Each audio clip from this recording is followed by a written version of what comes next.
This story begins with a girl named Alina who comes from a small village to the city to fulfill her dreams. But one day, suddenly, her mother arrives.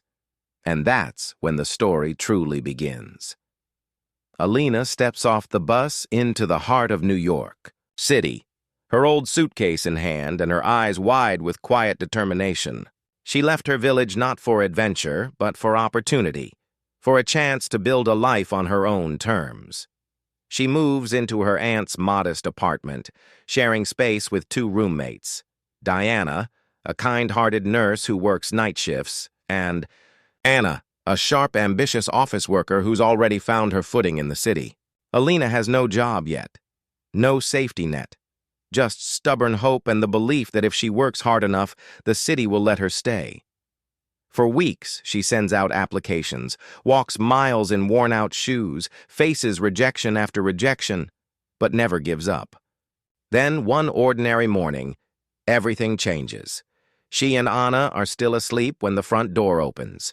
Her mother stands in the hallway, suitcase in hand, eyes tired, voice gentle but firm. "Wake up, Beta," she says. "Breakfast is ready." Alina sits up, stunned. "Mom, what are you doing here?" Her mother walks in and sits on the edge of the bed. "Your father sent me. He says you haven't found work. He thinks you're wasting your time here. So, I've come to take you back home." Alina's heart pounds. "I'm not going back," she says, voice shaking but resolute. "I didn't leave the village just to return empty-handed. Today, I will find a job, and with that, her real journey begins." Alina throws on the first clothes she finds, a simple blouse, faded jeans, and the only pair of shoes that haven't split at the heel. She grabs her folder of resumes, her notebook, and the last of her confidence, and storms out the door before her mother can say another word. The city greets her with honking horns, rushing crowds, and a sky so tall it makes her feel small. But she squares her shoulders. Today is the day. She walks for blocks, scanning job boards, peering into shop windows, asking at cafes and boutiques. "Any openings?" she asks again and again. "No," they say, barely looking up. By mid-morning, her feet ache and her hope begins to fray. Then she sees it. An empty taxi idling outside a sleek boutique on Fifth Avenue. She sprints toward it, relief flooding her chest. She yanks the back door open, only to freeze. A man in a tailored charcoal suit is already sliding into the opposite seat. He looks up, sharp eyes, clean jawline, an air of quiet authority. "This is my taxi," Alina says quickly, clutching her file to her chest like a shield. "No, madam," he replies coolly, without a hint of apology. "I booked it. I was here first. I have an interview in 20 minutes.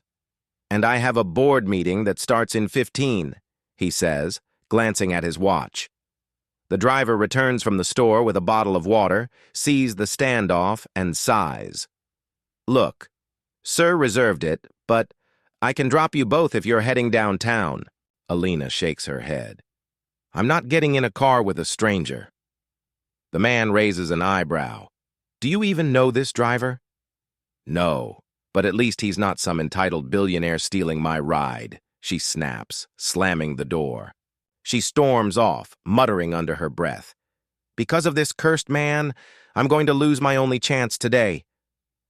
2 blocks away, her phone rings from inside her bag, but when she pulls it out, it's dead silent. Confused, she pats her purse. No phone. Then she remembers. She left it in the taxi. Panicked, she turns back, but the cab is gone. Just then, her phone rings again, faintly, from down the street. She follows the sound like a lifeline and finds the taxi still idling at a red light. The man is standing outside it, holding her phone. He sees her and walks over. "You dropped this." Alina snatches it, eyes blazing. "Were you following me?" "No," he says, calm. "Your phone rang. The screen said Diana. I assumed it was yours." She doesn't thank him. Instead, flustered and embarrassed, she misdials a number, his number still on her screen, and in a burst of frustration throws the phone into a nearby trash bin. It rings again instantly. She freezes. Slowly, she digs it out of the bin, cheeks burning. The man watches her, the corner of his mouth twitching. He gets back into the cab, rolls down the window, and says with quiet amusement, "Have a nice day, madam." Alina glares. "Go to hell, you monkey." He laughs, actually laughs, as the taxi pulls away. Shaking, she calls Diana. "I missed my interview. Because of some arrogant stranger, I'm ruined. If I don't find a job today, Mom's taking me back, and I won't go." Diana's voice is steady. "Breathe. Anna's friend Lily works at Sartek, the fashion company. She said they need an assistant. Go there, now." Alina runs. At Sartek's glass doors, Lily meets her with a knowing smile. "Don't worry. I told them you're the daughter of James's father's old friend. They'll hire you on the spot." Alina doesn't correct her. She can't afford to. Minutes later, she's handed an employee badge and a start date, today. As she steps out of the building, dazed with relief, she collides with someone. It's him, the man from the taxi. They stare at each other in stunned silence. "You?" they say at the same time. She scoffs. "So, you work here? Coffee boy?" He folds his arms. "And you?" "I'm the new assistant to the CEO." Before she can say more, a senior executive approaches him and says, "Sir, the Tokyo investors are on the line." Alina's blood runs cold. "Sir?" Her eyes widen. "You're the CEO?" James gives her a slow, unreadable look. "And you're not the daughter of my father's friend." She swallows hard. "No." A beat of silence. Then he says, "Be at your desk at 8 a.m. tomorrow. Don't be late." He walks away. But as Alina stands there, heart pounding, she realizes something. The city didn't give her a chance. She took it, and her real test has only just begun. The next morning, Alina arrives at Sartek 20 minutes early, dressed in her best blouse and clutching a notebook like a lifeline. The office buzzes with energy, designers rushing with fabric swatches, executives barking into headsets, interns balancing coffee trays like tightrope walkers. She's shown to a small desk just outside the CEO's office. Her instructions are clear. Serve James his coffee at exactly 12:00 p.m. Know every client's name, company, and meeting time. Keep his schedule flawless. Never let him be late. Easy? No, impossible? She won't let it be. At noon, she knocks softly on his door. "May I come in?" "Enter." She steps inside and stops. James is at his desk, sleeves rolled up, sunlight catching the sharp line of his jaw. He doesn't look up. "Coffee," she sets it down. "Black, 1 sugar, just like you had in the taxi." That makes him look at her. "You remember that?" "I remember everything that stands between me and going back home," she says quietly. He studies her for a long moment. Then, almost imperceptibly, the corner of his mouth lifts. "Good. Then you'll remember this. I don't tolerate mistakes. I don't make them," she replies. A challenge hangs in the air. Over the next few days, Alina proves herself. She memorizes client portfolios overnight.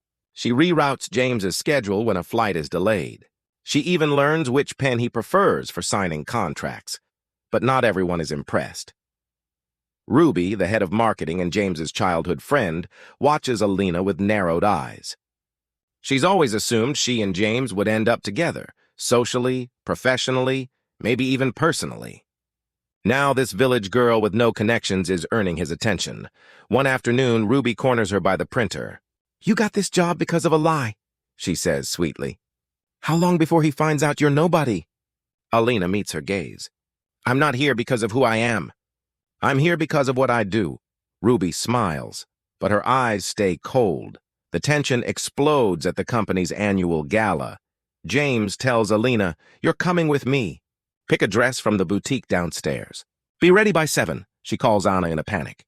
"I have to go to a fancy party with him." "Tell Auntie I'm working late.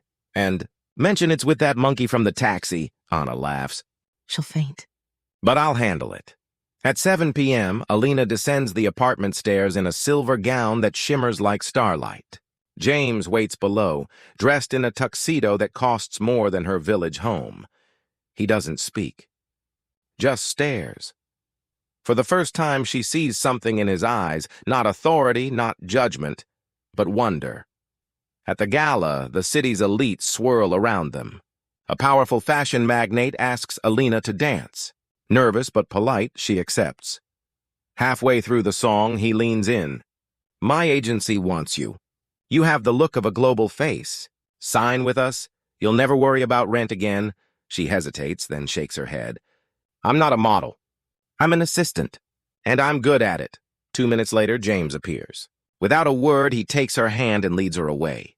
"You danced with a man you don't know," he says, voice low. "I didn't know how to say no," she admits. "Then learn this," he says, holding her gaze. "You don't owe anyone a yes, not when you've already chosen your path." Her breath catches. Later, she insists on going home alone. He offers his car. She refuses. "I got here on my own. I'll leave the same way." He lets her go. But that night, neither sleeps. The next morning, whispers ripple through the office. Vincent Hale offered Alina a modeling contract, and she turned it down. James calls her into his office. Sunlight streams through floor-to-ceiling windows. "If you change your mind," he says, "I won't stop you. That offer could change your life." Alina looks him in the eye. "My life is changing right here." "I'm not leaving." Something shifts between them, like a door quietly clicking open. He nods. "Then go get my coffee." She turns to leave. At the door, she pauses. "For the record, I never lied to get this job. I just didn't correct a mistake." He smiles, really smiles. "Neither did I." Days later, Ruby makes her move. She tells Alina there's an urgent file in the storage room. James needs it for the Milan presentation. Alina goes down. The room is dim, packed with boxes. As she searches, the door clicks shut behind her. Locked. She pounds on the door. No answer. Upstairs, Ruby tells James, Alina got a call and left early. Said it was family. An hour passes. Alina doesn't return. James checks the security feed. Sees her entering the storage room and never leaving. He races downstairs. The door is locked. No key. He barks orders. Guards bring the master key. Inside, Alina is slumped against a shelf, pale, dehydrated, but still clutching the file she was sent to find. He lifts her gently. "Why didn't you call for help?" She's too weak to answer. At the hospital, Diana and Anna arrive in tears. James stays until the doctor says she'll be fine. When Alina returns to work a week later, James says nothing about the storage room. But from that day on, he walks her to the subway every evening. One quiet afternoon, they stand on the rooftop of Sartek, the city sprawling below them like a promise. "You stayed," he says. "I had a choice," she replies, "and I chose to fight for my place here." He takes her hand. Not as a CEO, not as a stranger, as someone who finally sees her, not for where she came from, but for who she's becoming. And in that moment, Alina knows. She didn't just survive the city. She claimed it.